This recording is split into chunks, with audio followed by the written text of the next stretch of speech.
Jóvenes, ¿qué tal? Buen día. Bueno, en la clase de hoy hablaremos del autoritarismo y de las democracias. La primera parte de las presentaciones es la del autoritarismo, lo tomaremos como dos temas aparte, por la extensión sobre todo del tema de la democracia. En la clase del autoritarismo, al principio les pongo ahí una pequeña reflexión de Maquiavelo, una cita de Maquiavelo, donde dice, donde nos habla sobre todo de la importancia de ser odiado o ser temido. ¿No? Ser amado o ser temido, perdón. Y bueno, Maquiavelo recomienda ambas. Si se puede, hay que ser temido y hay que ser amado. Pero si hay que elegir entre ser amado y ser temido, hay que elegir siempre ser temido. Esta lógica de Maquiavelo, a final de cuentas, es una lógica común entre diversos políticos y entre la política moderna, un realismo político, eh, y nos lleva a la dicotomía entre consenso y coerción. ¿Qué significa consenso? Bueno, pues cuando hablamos de consenso nos referimos a un modelo contractual del contrato social que es la base, digamos, del pensamiento político liberal, con las ideas obviamente de John Locke, de Rousseau, ya lo hemos platicado en clases anteriores, ¿no? Y hay otro tipo de consenso también de tipo liberal o más bien digamos de izquierda y más radical como el consenso postulado por el marxismo y por el anarquismo, ¿no? En este sentido, bueno, pues lo que se propicia con el consenso es el acuerdo común, ya sea de una clase social, en el caso del marxismo, o del anarquismo de la sociedad en general, para poder, con este consenso, con este acuerdo general, generar las diferentes medidas para la convivencia social. En este sentido, el autoritarismo es, digamos, la contraparte del consenso. Cuando hablamos de autoritarismo, normalmente nos referimos a la coerción. Entonces, en el ámbito de la coerción, o los sistemas de coerción, se refieren a aquellos sistemas que se basan en el uso de la fuerza para la preservación de las estructuras, ¿no? Y hay autores, incluso históricamente, que han defendido esta postura de la coerción para poder mantener las estructuras del sistema político. No es, digamos, extraño pensar que muchas de las veces, dependiendo de los grados de desarrollo de ciertos países, es relevante o es preferible incluso el tener un sistema basado en el uso de la fuerza, ¿no? En un sistema coercitivo. En algunas sociedades, ¿no? se ha estilado y digamos que era lo más difundido históricamente. Históricamente, la gran mayoría de los sistemas políticos han sido coercitivos, han sido con base en la fuerza, y hasta en la modernidad ha habido algunas variaciones y el consenso, digamos que es algo relativamente nuevo dentro de la historia de las organizaciones sociales humanas o las organizaciones políticas, ¿no? Hay autores como de Maistre, Bonal, Trench y Maurras, que coinciden en el orden como un valor absoluto, ¿no? Cuando el uso de la fuerza es lo que priva en la organización política, es probable que haya un orden mayor, ¿no? Que cuando aceptamos la pluralidad, el disenso y el diálogo constante, bueno, pues puede haber cierto conflicto intrínseco y normal, ¿no? Las democracias son conflictivas sí o sí. En el caso de los autoritarismos no necesariamente, o más bien no persiguen y preservan el orden con mayor facilidad que las democracias, ¿no? Y hay otro tipo de valores, ¿no? También aceptados en sistemas coercitivos, como es la defensa de la jerarquía, ¿no? O un anti-igualitarismo radical. También tiene que ver con un proceso histórico en el que se acepta que ciertos personajes, ciertas clases sociales tienen mayor jerarquía que otras y entonces no son lo mismo, y a través de la fuerza hacen valer esas diferencias, ¿no? Dentro de las diferentes modalidades coercitivas podemos encontrar desde sistemas tribales. El esclavismo es un sistema coercitivo, con base en la fuerza obligas a otro a hacer trabajos. La división estamental o de castas, también cuando hablábamos de las formas de organización política y hablábamos de imperios burocráticos, bueno, pues muchos de ellos se organizaban con base en jerarquías o castas. Las satrapías también es otro ejemplo de sistema coercitivo. Las satrapías, que eran las que utilizaba Alejandro Magno, que era un sátrapa, era una especie de gobernante en alguna de las aldeas. Absolutismos como el del el Rey Sol, Luis XIV, donde decía que el Estado soy yo, y entonces era a través de la fuerza que mantenía el poder político, ¿no? Incluyendo dictaduras modernas, ¿no? Estas dictaduras modernas son un poco más de las que habla Juan Linz en la lectura que les dejé. ¿Por qué? Porque se refiere a sistemas que iniciaron como una democracia y se terminaron pervirtiendo o terminaron fracasando como democracias y derivaron en una especie de dictadura o autoritarismo, va con diferentes variables, ¿no? Hay una diferencia interesante o relevante para ustedes entre totalitarismo y autoritarismo. La diferencia entre autoritarismo y totalitarismo no es nada más en cuestión de intensidad o de grado. También tiene que ver con la naturaleza de algunas características específicas que son parte, digamos, esencial de cada uno de estos sistemas. Cuando hablamos de que un sistema es nada más no democrático, no significa que en automático sea autoritario o totalitario, ¿no? No implica siempre el uso de la fuerza, y puede haber otros medios como el poder económico. Podemos hablar de un sistema oligárquico, podemos hablar de una plutocracia, y no necesariamente estamos hablando de un autoritarismo ni de un totalitarismo. La estabilidad, digamos, la búsqueda de la estabilidad del sistema por el uso de la fuerza se utiliza tanto en el totalitarismo como en el autoritarismo. Sin embargo, la principal diferencia está en, digamos, la intensidad ideológica que sí tiene el totalitarismo. Además de que el autoritarismo a veces prescinde incluso de una ideología común, y el totalitarismo no. El totalitarismo, la ideología es la base del sistema totalitario, además de la intervención hasta en cuestiones privadas, de la vida privada de los individuos. Entonces llega a tal grado que además dirige una sociedad hacia un ideal, por eso la importancia de la ideología, hacia un ideal que prevé desde esta estructura ideológica, y entonces entra, digamos, hasta la puerta de la casa o hasta la mente de sus gobernados. No así los sistemas autoritarios, que lo que les interesa es mantener la estabilidad y el control del sistema social en su conjunto, en tanto las relaciones de lo público, en el ámbito de lo público, no tanto en el ámbito de lo privado, ¿no? El origen de los sistemas autoritarios puede ser diverso, pueden ser endógenos o históricos, es decir, que históricamente haya una tradición donde se contemple que haya cierto grupo o ciertos individuos que prevalezcan en el poder, o pueden ser endógenas también coyunturales por algún evento en específico, como hablábamos de lo que supone Juan Litz, donde en algunos eventos específicos propician, digamos, el desmoronamiento de sistemas democráticos y la asunción de ciertos liderazgos o ciertos grupos sociales que después ejercen el poder a través de la fuerza, a través de la coerción, y entonces digamos que es un surgimiento endógeno pero coyuntural.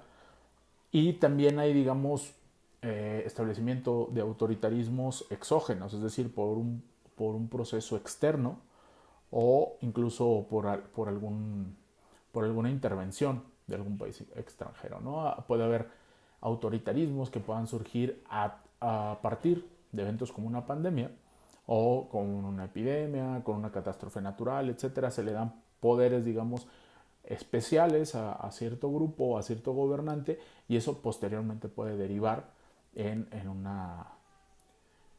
autoritarismo, o incluso puede ser a través de la intervención del sistema internacional, como pasó en gran parte de América Latina, en América del Sur, con la Operación Cóndor de Estados Unidos, donde ellos mismos derrocaban a gobernantes democráticamente electos y por otro lado imponían a candidatos y a ciertos grupos en el poder, incluyendo algunos grupos militares, ¿no? Entonces hay diferentes formas de cómo puede surgir el autoritarismo. Aquí les menciono algunas variables que son relevantes para poder estudiar los sistemas autoritarios. Estas variables vale la pena conocerlas, vale la pena explicarlas un poquito para que sepamos, digamos, cómo configurar el análisis de un sistema autoritario. Bueno, primero habrá que pensar en el número de actores, ¿no? Ya sea el poder unipersonal o una coalición dominante, es decir, un grupo en el poder, no nada más en un individuo. Entonces, a partir del número de actores, podemos clasificar el sistema autoritario.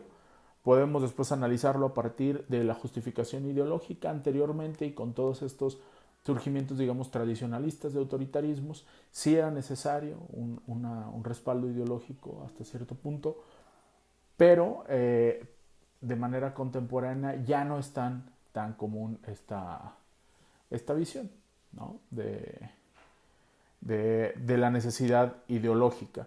Es decir, contemporáneamente la visión ideológica de los autoritarismos es bastante débil y es más el uso de la fuerza y a veces el surgir de una emergencia o a veces el intervencionismo extranjero. El nivel de movilización, bueno, los sistemas autoritarios no se caracterizan por ser sistemas sumamente movilizadores de masas. Sin embargo, si hay manera de que puedan movilizar, esto va a depender, ¿no? Puede ser que se movilice únicamente en el sistema autoritario una élite y esa élite tenga una participación importante. Puede ser una movilización puntual por algún evento específico y entonces necesitan una movilización masiva, pero en algún momento específico. Hay algunos sistemas autoritarios que se utilizan una movilización permanente y entonces constantemente están, digamos, alimentando esa legitimidad con el pueblo para que puedan mantenerse ellos en el poder a través de esta movilización permanente de las masas.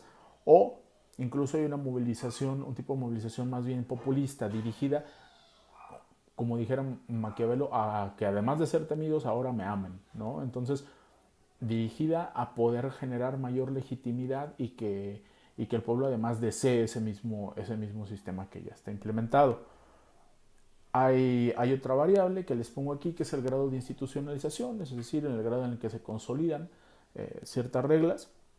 Bueno, hay formas primarias de consolidación, que es una consolidación relativamente débil de las instituciones, y en las formas secundarias incluso podemos hablar de autoritarismos donde haya un pseudoparlamentarismo. Efectivamente puede haber un parlamento, pero este parlamento tiene, digamos que todas estas formas secundarias son una especie de ficciones o más que de ficciones, se me fue la palabra, cuando finges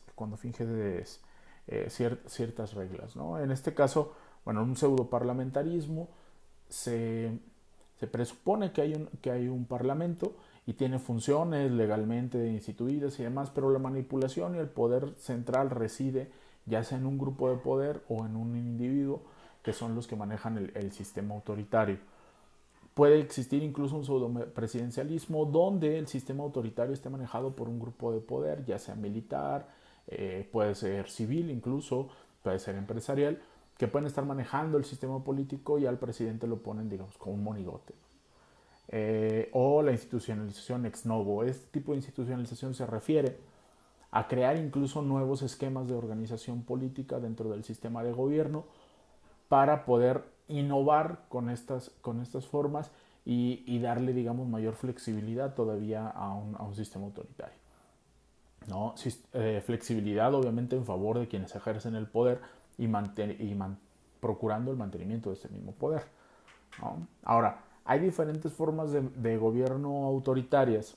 Linz menciona algunas, pero a mí me parece que esta otra clasificación, la lectura de Linz es para que fuéramos adentrándonos en el tema, pero me parece que esta otra clasificación es mucho más completa y a veces mucho más sencilla incluso de digerir, ¿no? Las formas de gobierno, primero tradicionalistas, como ya les mencionaba.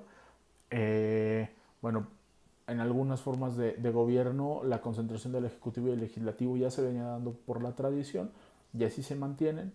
Las monarquías, digamos, en su momento pudieran considerarse, no las monarquías modernas con un parlamento tan fuerte y con una monarquía básicamente simbólica, sino las monarquías de antaño, donde se pueden considerar autoritarismos, ¿no? Donde la labor ejecutiva y la labor legislativa estaban en una sola persona. o en un solo grupo. La ideología de la preservación de los elementos históricos de la cultura. Muchos sistemas autoritarios se basan o respaldan su actuar en una cultura y en una tradición cultural e identidad de una población, ¿no? Así es como mantienen estos sistemas de autoritarismo y el carácter elemental del sistema social. Muchas veces el sistema social es tan precario y con tan poca participación, con tan poco desarrollo, que no precisa de formas de organización política mucho más complejas, o al menos eso se argumenta para que puedan seguir reproduciéndose o seguir con cierta estabilidad estos sistemas coercitivos autoritarios. Hay otra forma de gobierno autoritaria son las formas de gobierno teocráticas o movimientos fundamentalistas.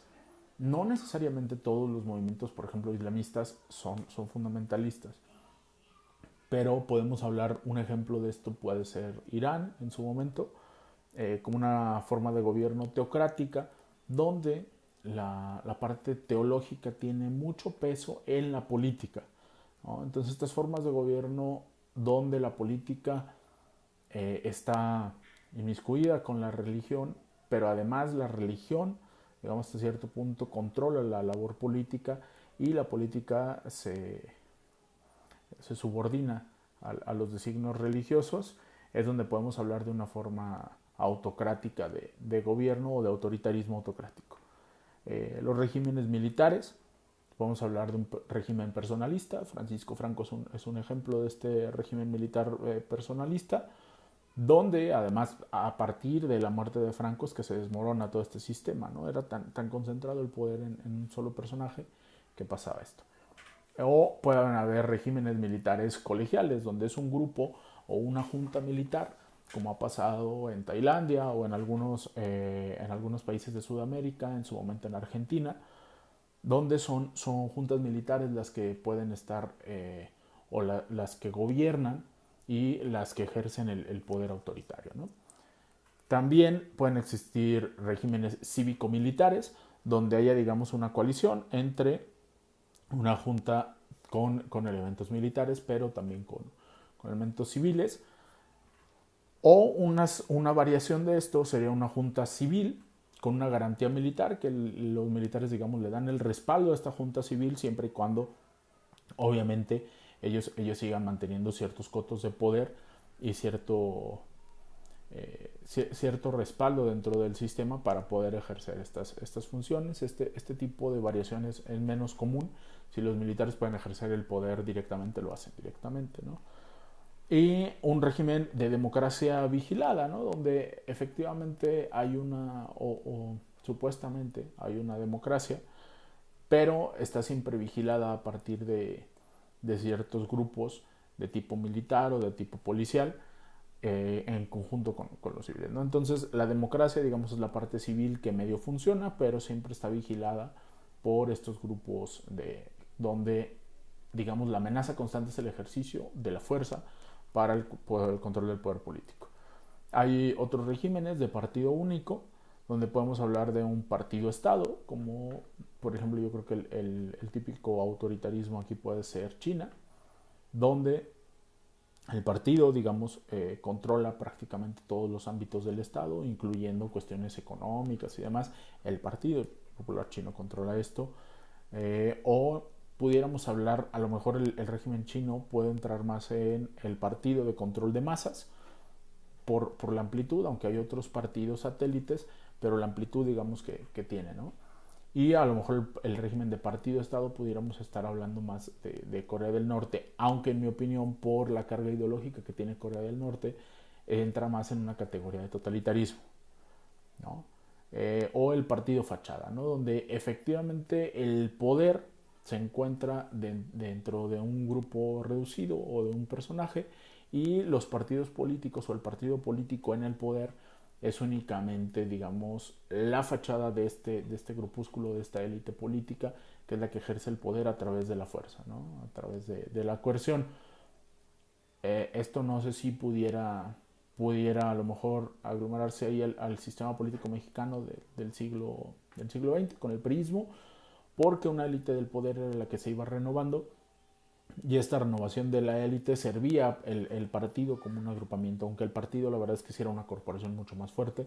Yo creo que difícilmente podemos hablar de un partido fachada en el PRI del siglo XX, ¿no? Pero bueno, la idea principal del partido fachada en un régimen autoritario es que el partido es utilizado únicamente como una pantalla o como un instrumento para acceder al poder, pero el grupo detrás del poder es mucho más grande o más fuerte que el partido en sí, ¿no? Y hay autoritarismos étnicos, o los ha habido a lo largo de la historia, sobre todo en países africanos, donde quien se hace con el poder, adicionalmente a eso, tiene una carga étnica importante. Podemos hablar del apartheid en Sudáfrica, podemos hablar a lo mejor de eventos en los 90 en Ruanda, ¿no? O en Burundi, donde ciertos grupos étnicos se hacen con el poder y eso va en demérito, o el régimen además es coercitivo y en contra de otros grupos de, de una etnia distinta, ¿no? Bueno, hasta ahí con la parte de los autoritarismos. Ahora hablaremos de la democracia. El tema de la democracia a mí me parece, y cuando era estudiante me parecía todavía más complejo, ¿no? Al hablar de la democracia, me parece que hay muchas opiniones en diversos sentidos, en en muchas vertientes, y que terminan confundiendo mucho a los estudiantes. En este caso, a mí me parece que la presentación que les hice, o al menos tiene esa intención principal, empezar a estructurar un poquito más el pensamiento que tenemos o que tienen ustedes como estudiantes respecto de la democracia en todos los ámbitos, ¿no? Desde la idea general de democracia, desde conceptos de democracia antiguos hasta conceptos más modernos, cómo hacerlos asequibles para la ciencia política y cómo después estos conceptos se hacen aplicables y forman parte, digamos, de los programas de estudio, pero además de las diferentes corrientes teóricas, ¿no? Bueno, históricamente la democracia en la antigüedad no tenía una connotación positiva, incluso para autores como Aristóteles era, digamos, la manera en la que se pervertían sistemas de los muchos, donde los muchos eran quienes mandaban y había una democracia que siempre se convertía en demagogia para ellos, ¿no? Y podía haber, digamos, esta dictadura de los muchos, que estos muchos no necesariamente sabían lo que era mejor para el Estado. Recordemos que para los griegos el filósofo rey era, digamos, el ideal de gobierno, ¿no? Entonces, la democracia en la antigüedad era participativa y exclusiva a la vez, es decir, se permitía la participación constante y directa por parte de los que intervenían, de los ciudadanos, pero era exclusiva justamente con esta idea de los ciudadanos. No todos eran ciudadanos, no todos se les permite ser ciudadanos, lo hemos platicado. Convivía, digamos, este sistema de democracia directa con un alto nivel de esclavismo, con, digamos, toda la organización de estas ciudades-estado estaba basada en el esclavismo. Entonces había una gran parte de la población, las mujeres, los niños, no participaban, y quienes participaban eran un grupo reducido, pero lo hacían de manera directa y de manera bastante activa, ¿no? Aquí les pongo un esquema que proporciona Miquel Caminal. Bueno, en el libro de Miquel Caminal viene, el autor es otro. Este esquema simplificado de la democracia ateniense después de la reforma de Clístenes en 509 hasta 507 a.C., donde nos da una idea general cómo se conformaba, digamos, la Asamblea Popular y cómo esto derivaba en diferentes órganos para las funciones esenciales del Estado o de esta ciudad de Estado, ¿no? Donde había una población adulta general, pero la Asamblea tenía una serie de ciudadanos que a su vez conformaban ellos mismos después los tribunales, las magistraturas y como estrategas en términos de la labor militar, así como un consejo, ¿no? Algunos consejos ejecutivos y de gobierno y otros consejos de debates, de dirección de los debates en las asambleas, ¿no? Entonces, esta organización implicaba a todos los que forman parte de esta asamblea, tenían, digamos, cierta labor y cierta participación directa, y a partir de ahí era que se generaban las decisiones para el Estado. Pero como decíamos, es una forma de organización también muy exclusiva, ¿no? Participativa, pero exclusiva. El paso de la democracia clásica, que es esta democracia griega sobre todo, a la democracia moderna, recordemos que pasaron bastantes o algunos siglos en tanto se da este salto y con las ideas renacentistas y posteriormente ideas del nacimiento del liberalismo, bueno, empiezan a tenerse, digamos, en mente este modelo de democracia, ¿no? Y a partir de estas ideas, bueno, en lo moderno, cuando hablamos de democracia, se refiere más a la relación de la sociedad con el Estado, no tanto al deber que tenía el ciudadano para con la comunidad. No es un deber ciudadano para con la comunidad, sino más bien esa la relación entre el Estado y el ciudadano tiene que ser o no democrática, ¿no? Eh, bueno, obviamente este ideal de democracia o este concepto de democracia en el contexto moderno es diferente al de las ciudades-estado, con características distintas y, bueno, no a los deberes cívicos, lo que les decía, con la comunidad por parte de los ciudadanos, que esto era, digamos, lo que pensaban en las ciudades-estado, sino ahora tiene que ver con la relación de sociedad con el Estado. La finalidad última de la democracia tiene que ver con que los ciudadanos controlen, intervengan y difieran y definan, perdón, los objetivos en relación con el poder político, cuya titularidad supuestamente les correspondería a partes iguales de acuerdo con el principio de que el gobierno debe reflejar y expresar la voluntad del pueblo. Esto tiene sus orígenes obviamente en el contractualismo, donde cada uno de nosotros le cede el poder a un ente superior llamado Estado o a una entelequia llamada Estado para que cada uno de nuestros poderes individuales, que en sí valen lo mismo y de ahí la igualdad entre los ciudadanos, haga la voluntad popular, ¿no? Hay diferencias importantes entre la democracia de los clásicos y la representativa o la democracia moderna. Es obvio que la clásica aportó algunos elementos, ¿no? Y sobre todo los elementos de la igualdad entre los ciudadanos, los elementos de la participación, de la voluntad, de la generalidad. Pero bueno, en el caso de la democracia representativa, es a través de la delegación de la soberanía que se ejerce el poder político, ¿no? La soberanía reside en los pueblos, reside originariamente en la sociedad y este se le otorga al Estado para que la represente, ¿no? Y hay órganos específicos dedicados a esta representación de la voluntad y de la soberanía popular, ¿no?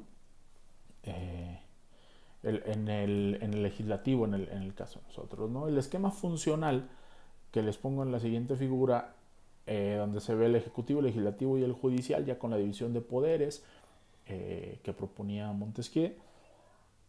Hay un ejercicio del poder político a través de estos tres entes y es una relación de gobernantes y gobernados, donde el poder judicial ejerce su autoridad, el ejecutivo ejerce su autoridad sobre los ciudadanos y, digamos, la delegación de la soberanía y la representación está dada en el poder legislativo o en los parlamentos, ¿no?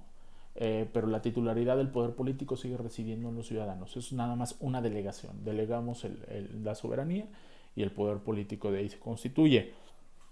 Esta democracia representativa, obviamente, tiene dos grandes ideas. Una es la soberanía y la otra es el gobierno popular. Estas dos cosas, la soberanía y el gobierno popular, el gobierno para el pueblo, por el pueblo y del pueblo, ¿no? Frase que se le atribuye generalmente a Lincoln. No recuerdo quién es el autor de esa frase, pero se le atribuye a Lincoln popularmente. Bueno, esta soberanía y gobierno popular son legitimadores del sistema de gobierno. Son lo que hace, digamos, que efectivamente se crea que esa es la mejor manera de gobernar, a través de ceder la soberanía y el ejercicio de un gobierno popular. Las elecciones periódicas lo que hacen es renovar la representación y legitimar la función del legislativo en cuanto a la voluntad popular.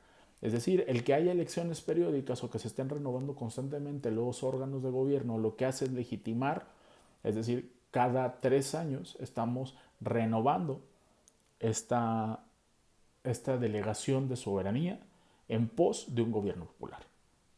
Muchos de los estudios se centran más en lo empírico normativo de la representación y no en los principios abstractos de soberanía y gobierno popular. ¿Qué es lo que ha pasado? Muchos empíricos o muchos estudios se han centrado en los mecanismos mediante los cuales se da la representación, los mecanismos legales, los mecanismos normativos, los mecanismos institucionales, para cómo se cede esta soberanía, ¿no? Y entonces se han concentrado en estudios de tipo sobre todo electoral. Y resulta que los estudios de democracia se vuelven estudios procedimentales, de los procedimientos para acceso al poder.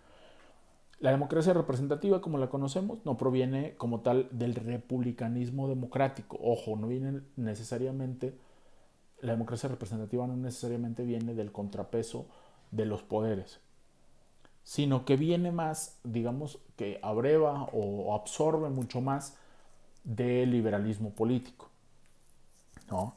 Entonces, cuando hablamos del republicanismo democrático, estamos hablando de esa res pública, la cosa pública, y democrático donde es igualitario para todos. La democracia tiene un gen también a cierto punto igualitario, no nada más de libertad política, sino igualitario.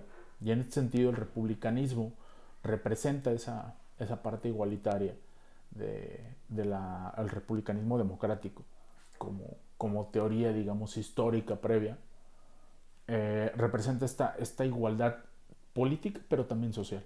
Es decir, para los republicanos democráticos era importante que además de tener esta igualdad ante la ley y la igualdad del ejercicio político de la política, también se pudieran acceder a ciertos niveles de vida adecuados. Digamos que el republicanismo democrático es más antecedente del estado de bienestar que de la democracia liberal como la conocemos. La democracia liberal abreva mucho más del liberalismo político, donde la igualdad ante la ley y el sufragio universal bastan, ¿no?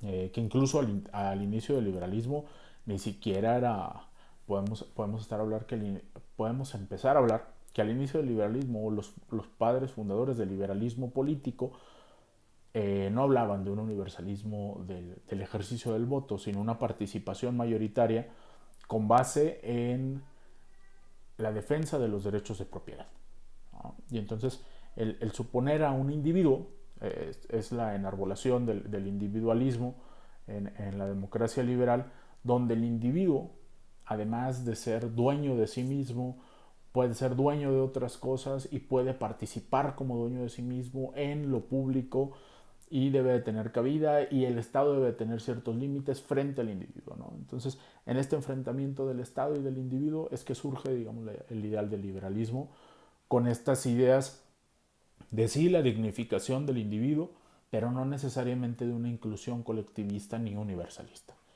¿no? Entonces, recordemos que el liberalismo se postulaba no postulaba el gobierno popular, lo que les decía hace rato, sino salvaguardar ciertas libertades, sobre todo derivadas de la empresa capitalista y de los derechos de propiedad. La representación del Parlamento en este caso no tenía la idea de que fuera adaptación del modelo clásico, es decir, el Parlamento no necesariamente tenía que ser el representante del pueblo, sino más bien una forma de organización frente al poder absoluto, y es una forma de organización de la oligarquía o de una clase burguesa en ascenso. Lo hablábamos en la clase pasada, cuando hablábamos de cómo evolucionan las formas de organización política. Muestra de lo anterior es que el voto universal en países desarrollados incluso se fue dando históricamente y no fue una lucha primordial, digamos, en las primeras revoluciones, tanto en la Revolución Francesa. En la Revolución Francesa sí, porque hablaba más de un republicanismo democrático, pero no en la Revolución Inglesa ni en la Guerra de Independencia de los Estados Unidos. No se propugnaba ahí para que el voto fuera universal ni que todos valiéramos los mismos. Al liberalismo no necesariamente le interesa la igualdad, ¿no? En sus genes, en sus raíces. En su momento, en el siglo XIX, se identificaba la democracia directa con movimientos incluso socialistas y comunistas, ¿no? Por la insistencia en la participación igualitaria que implicaba. Yo les comentaba en algún momento en clase digamos, el descrédito que se le da luego a los logros del marxismo y a la misma Unión Soviética en cuanto al voto de la mujer. Se puede hablar del voto de la mujer y de la participación de política de la mujer en el régimen de la Unión Soviética mucho antes que en cualquier otro régimen occidental, ¿no? Y el papel que tenía la mujer en los espacios públicos era mucho mayor. Entonces, lo que les decía la clase pasada, que de repente en esta competencia de la Guerra Fría de los dos bloques, le sirvió bastante a Occidente esta etapa de Guerra Fría para poder ganar ciertas luchas importantes en términos de igualdad política y social. La democracia liberal, a su vez, también tiene sus límites en las instituciones formales del Estado. Es decir, la democracia liberal cree que la parte democrática se limita a los gobiernos. No abarca la organización política de la sociedad o el ideal de vida buena que se le atribuyen en otras posturas teóricas mucho más amplias.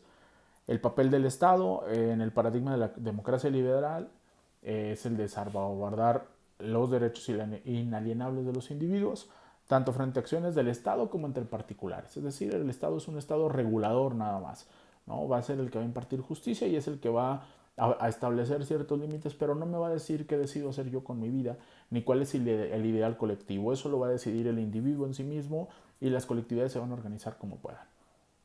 A efecto de garantizar la igualdad ante la ley, que sí propugnaba el liberalismo en el ámbito político, el paradigma se centra en la toma de decisiones, es decir, toda la teoría de la decisión tiene que ver con un paradigma de democracia liberal, todos los paradigmas normativos y los procesos para esta decisión, ¿no? Entonces, lo que les decía, la democracia liberal se vuelve una democracia procedimental, que es una de las críticas importantes a la estrechez de consideración de lo que es la democracia. Y bueno, todos los estudios que tienen que ver con estudios de procesos de acceso al poder o procedimientos de toma de decisiones de tipo político para la regulación y que contemplan al Estado como un Estado más de tipo normativo, bueno, pues se encuentran, digamos, dentro del círculo teórico de la democracia liberal. Hay un, hay un cuadro que les pongo aquí sobre el paradigma teórico de la democracia liberal desde una perspectiva formal, donde hablamos de la sociedad en libertad, que está constituida por diferentes individuos que por un lado dan un consentimiento y por otro lado tienen una obligación política, ¿no? Al dar ese consentimiento ellos están casi de manera automática obligando, transfieren la autoridad a partir. El liberalismo también de alguna manera tiene antecedentes contractuales con John Locke, que es padre del liberalismo, pero a su vez, digamos, uno de los principales autores del contractualismo, ¿no? Las libertades y derechos civiles, digamos, en contrapartida o en complemento con las libertades y derechos políticos. Son distintas las libertades civiles y los derechos políticos y aquí, digamos, aquí podemos ver de manera muy clara la distinción entre la democracia clásica y la democracia moderna, ¿no? Mientras parte de tus derechos y obligaciones civiles tenían que ver también con tus derechos y obligaciones políticas por ser parte de esa comunidad. En la democracia liberal están distinguidos, ¿no? Bueno, la democracia liberal a su vez tiene dos grandes vertientes. Hay, digamos, quienes creen que el Estado, y estas vertientes tienen que ver con el papel del Estado, el Estado puede ser más de tipo protector o el Estado puede ser más de desarrollista, es decir, hay quienes creen que además de proteger los derechos inalienables de los individuos y las acciones frente al Estado y frente a otros individuos, el Estado además debe de tener una idea de desarrollo y debe de traer una idea de dirección y generar e intervenir en ciertas áreas de la vida social para procurar este desarrollo, ¿no? El primer modelo o la primera vertiente se refiere más, es decir, el Estado protector, a un Estado policial, donde se garantizan las libertades individuales frente a la ley en tanto no haya prejuicios a terceros, pero dejando de lado cualquier otra intervención mayor. En el segundo caso, en el Estado desarrollista, se contemplaba la importancia de la igualdad de oportunidades dotadas por el Estado e interviniendo para dirigir los esfuerzos colectivos, para que con ello el ejercicio de la libertad se viera realmente garantizado por el Estado y viable en su cumplimiento por los individuos. Este segundo modelo derivaría posteriormente en el estado de bienestar. Si bien lo enmarcan aquí dentro de la democracia liberal, como les decía, tiene un antecedente en el republicanismo democrático, ¿no? Donde el Estado, además de ser una entelequia para que no nos matemos unos contra otros, como lo decía Hobbes, bueno, pues además nos va a dar un sentido y va a procurar que efectivamente el ejercicio de nuestras libertades sea viable, sea oportuno, sea real, ¿no? Y entonces, bajo este esquema es que nacen modelos como el estado de bienestar. Modelos democráticos. Hay una tablita muy sencilla o un gráfico de la evolución de las relaciones entre el Estado y la sociedad y las evoluciones de los modelos de la democracia liberal. Uno mucho más despegado del Estado y la sociedad, otro donde se intersectan mucho más el Estado y la sociedad, que es el modelo democrático republicano, y el estado de bienestar, donde todavía es mucho mayor la compaginación entre el Estado y la sociedad. ¿No? Hay muchas partes donde están inmiscuidos ambos y donde se necesita la participación de la sociedad, pero la intervención del Estado también. Eh, en términos de estudiar la democracia, es decir, históricamente ya podemos entender qué es la democracia, lo que incluye, que hay gente que la ve de manera más restrictiva, los demócratas liberales, por la idea que tienen de la intervención del Estado, que debe tener la intervención del Estado, y que entonces lo que no está más allá del Estado ya no es democrático y ya tiene que ver con leyes del mercado y tiene que ver con formas de organización social distintas al modelo político deseado, ¿no? Entonces, en este sentido, podemos estar hablando que la democracia puede ser la forma de organización política en la cual el pueblo puede ver representados sus intereses a través de representantes o de ciertos actores políticos que actúan como representantes para que efectivamente sus necesidades se vean reflejadas, ¿no? Entonces, la participación del pueblo, el interés de que el Estado sirva para los intereses populares es importante en la democracia, además del universalismo en el voto, de la rotación en los periodos de elección, para poder renovar esa legitimación y esa delegación de la soberanía que reside originalmente en el pueblo. Pero ahora, desde la perspectiva de las ciencias sociales, ¿cómo le haces para poder empezar a medir esto? ¿No? Lo que se hace, generalmente, lo que se ha hecho históricamente es reducir, simplificar el concepto de democracia y hacerlo mucho más medible. ¿Esto qué significa? Hacerlo escalable y comparable. Para ello, bueno, pues necesitamos una escala política y este ejemplo que les pongo aquí de cómo medir la democracia es un ejemplo de Gastill. Este autor nos dice que hay que poner una escala política y una escala civil y a partir de ahí después las cruza entre sí. Para la escala política y para poder saber qué es democrático y qué no es democrático hay que poner una serie de elementos que hasta cierto punto, les decía, conceptualmente simplifican la democracia. Bien, entonces, para poder medir la democracia, en la escala política hablamos de elecciones de sufragio universal con competencia y oposición relevante, oposición que haya ganado elecciones recientes, diversidad de partidos, candidatos independientes, candidatos y votaciones auténticas, los elegidos o los electos gozan de poder efectivo, líderes en el poder elegidos recientemente, es decir, que no tengan tanto tiempo en el cargo, elecciones locales auténticas, régimen libre de controles militares y régimen libre de control extranjero. Estas son, digamos, en escala política lo que nos dice Gastill. En la escala civil nos dice que hay que hablar de la tasa alta de alfabetización por la importancia que tiene a lo mejor la parte de la educación respecto al ejercicio de los derechos, los medios de comunicación independientes como parte moderna del ejercicio del poder, la tradición de libertad de prensa, medios de comunicación libres de censura, discusiones públicas abiertas y un poder judicial efectivamente independiente con esta idea de pesos y contrapesos en el ejercicio del poder, ¿no? Ahora, el estudio de la democrática en la teoría moderna no se habla de lo que debe de ser o no debe de ser una democracia, sino que se usa el gobierno democrático como objeto de estudio en el que se aplican herramientas de las ciencias sociales, ¿no? Entonces, a partir de aquí hay diferentes o grandes, digamos, vertientes teóricas agrupadas en vertientes sociológicas que tratan sobre todo de cómo se distribuye el poder, vertientes económicas que tratan sobre el proceso de decisión y corrientes filosóficas. Las corrientes filosóficas que tratan sobre procesos de gobernabilidad, justicia redistributiva y el papel del Estado en la democracia, ¿no?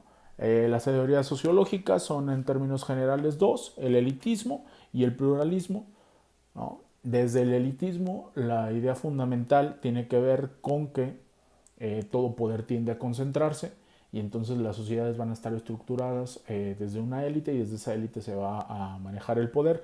Y el pluralismo tiene que ver con que el centro de gravedad del poder no nada más está en un solo lugar, sino que en las sociedades modernas y complejas el poder siempre está distribuido en diferentes grupos y dependiendo de lo que estemos hablando, tendrán más o menos poder un grupo u otro, ¿no? En términos económicos siempre te da más poder los empresarios. En términos, por ejemplo, en el campo serán los empresarios que tengan que ver con temas agrícolas y además los jornaleros, los políticos que tengan que ver con el tema. Y dependiendo de diferentes ámbitos de la sociedad es diferente el ámbito de poder. Esa es la perspectiva, digamos, desde el pluralismo, ¿no? Aquí ya podemos ver en qué consiste el elitismo clásico. Hay, digamos, algunos conceptos. Yo me iré un poco más por lo que les pongo entre paréntesis. Por ejemplo, en este caso les hablo de la clase política y la siguiente lectura va a ser justamente de Mosca, donde introduce este concepto de clase política que actualmente lo utilizamos mucho desde una perspectiva elitista. Entonces, entendamos que estamos hablando desde la perspectiva del análisis democrático en una perspectiva sociológica elitista, ¿no? Y entonces habla de la clase política como una parte importante del sistema político y que ellos son los que manejan directamente el poder. La parte de los zorros y leones de Pareto, que dice que a final de cuentas estas élites o son zorros en sistemas democráticos, porque son bastante hábiles, son bastante astutos, y en sistemas autoritarios las élites son como leones y que esto es, digamos, se van renovando, ¿no? Cuando se agota, digamos, el modelo de los zorros, empieza el modelo de las élites leones, pero a final de cuentas siguen siendo las élites las que manejan una sociedad. Hay otra perspectiva de Max Weber, por ejemplo, sobre la jerarquía y la burocracia, que a final de cuentas en la opinión no vale lo mismo la opinión de alguien preparado, de alguien que está, digamos, un político de carrera en una organización política que la de un militante cualquiera, ¿no? Cuando formalmente sí lo hace en términos sociológicos, en términos ya de la realidad del grupo, no hay una jerarquía también en la participación y va siempre a estructurarse todo en términos de una élite y por otro lado también la especialización técnica tiende a generar estas jerarquías y a generar estas élites de poder. El elitismo democrático, este elitismo clásico, el democrático, incluye que además es preferible el que haya estas élites y es importante que pasen para la elección de las élites por procesos de democracia, ¿no? Entonces, esto es un poco de lo que dice Weber y Schumpeter. Y el neoelitismo, que sobre todo trata de la clase dominante y la élite en el poder.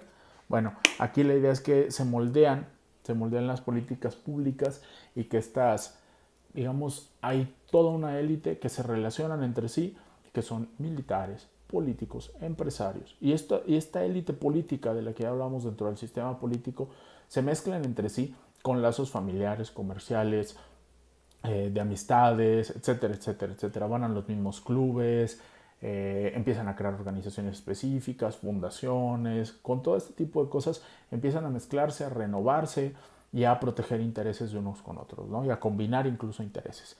El pluralismo, por otro lado, tiene enfoques pluralistas en el que se reconoce la importancia estructural del poder económico, pero existen muchos grupos que en el acceso con desigual, digamos, es desigual a los recursos, ¿no? El acceso a recursos es distinto. Entonces, sí, hay muchos grupos y hay muchas élites, pero además, entre ellos también puede existir conflictos y no tienen el mismo poder una que otra, ¿no?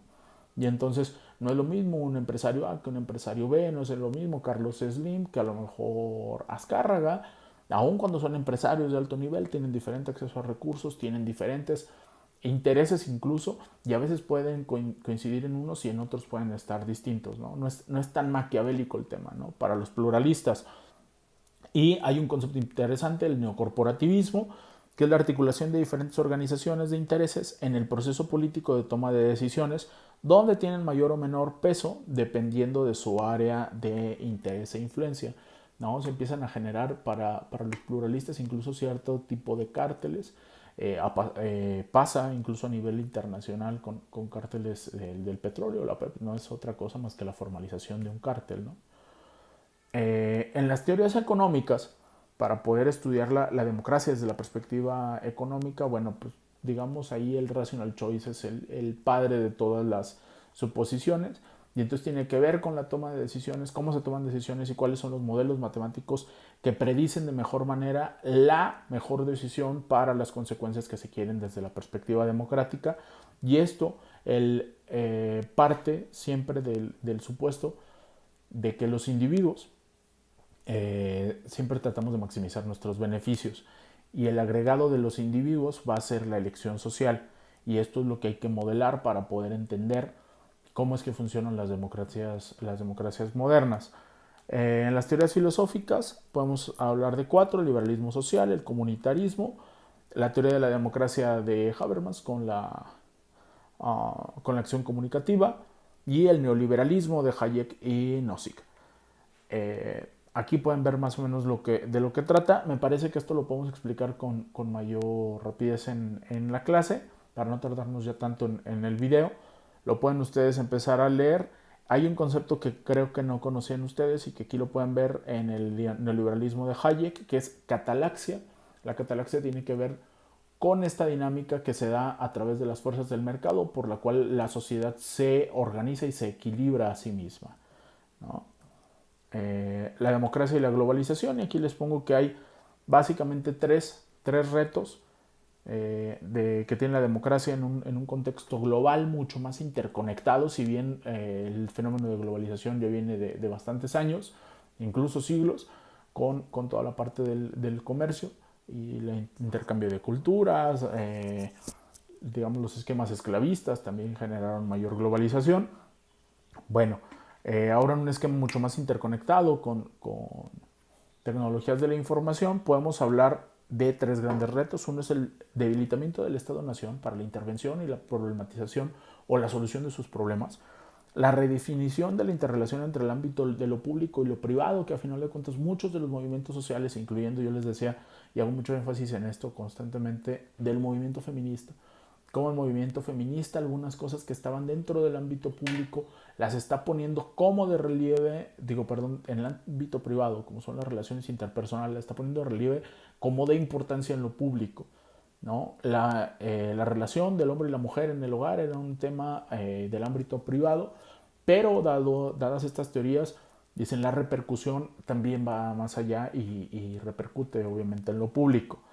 La gobernabilidad democrática en sociedades étnicamente divididas. También esto es bien relevante. ¿Cómo le hacen los países, por ejemplo, del primer mundo y los problemas que tienen, por ejemplo, en Suecia con el tema del Islam, ¿no? Un país liberal, democrático, modelo en ciertos puntos, incluso de un estado de bienestar, que tiene muchas prestaciones, que su gente tiene una calidad de vida importante.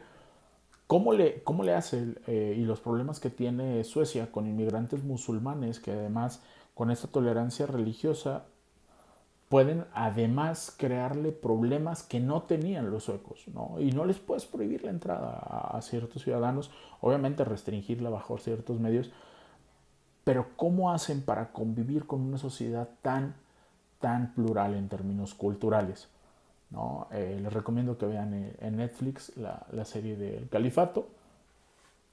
Ahí pueden empezar a ver, la serie se centra mucho más en la parte individual, en la tragedia de los personajes y no en la perspectiva social. Pero en la perspectiva social a mí me parece relevante cómo, si ustedes fueran el gobierno sueco, cómo tratarían con este entorno multicultural, porque además están, digamos, los suecos son caracterizados por ser un país altamente sensible y tolerante hacia otro tipo de culturas, pero ¿cómo le haces para que este tipo de culturas después no penetren al grado de que puedan comprometer incluso tu seguridad con actos terroristas, con extremismos, con fundamentalismos religiosos, que no nada más afectan a algún sector de la juventud que ya está viviendo, digamos, con las normas sociales preestablecidas o aceptadas por los suecos, sino que además pueden crear un conflicto de seguridad nacional, ¿no? Entonces una amenaza, pero pues es parte del movimiento globalizador